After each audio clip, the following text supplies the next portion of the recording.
কত বারণ, কত অপমান, কত নিষেধ, কত যন্ত্রণা সহ্য করে নিলাম আমি, শুধুমাত্র ভালোবেসেছিলাম বলে। অপূর্ণতা, তুমি জানো, তোমার প্রতিটি অবহেলাকে আমি যুক্তি বানিয়ে নিয়েছিলাম। তোমার প্রতিটা কষ্ট দেওয়াকে আমি নিজের ভুল ভেবেছিলাম। মানুষ বলে ভালোবাসা শক্তি দেয়, কিন্তু আমার ভালোবাসা আমাকে শুধু সহ্য করার ক্ষমতাই শিখিয়েছে।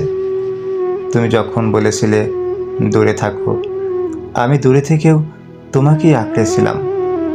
তুমি যখন অপমান করেছিলে, আমি হাসি দিয়ে ঢেকে রেখেছিলাম আমার ভাঙা আত্মসম্মান।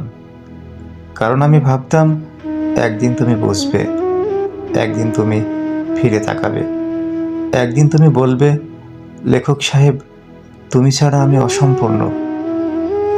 কিন্তু সেই একদিন আর আসেনি।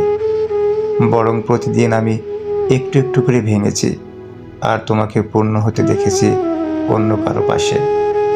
তবুও জানো, আজও যদি কেউ আমাকে জিজ্ঞেস করে কেন এত কিছু সহ্য করলে, আমি একটাই উত্তর দেব, আমি অভিনয় করিনি। আমি সত্যিই ভালোবেসেছিলাম, আর সেই ভালোবাসার নামই ছিল অপূর্ণতা।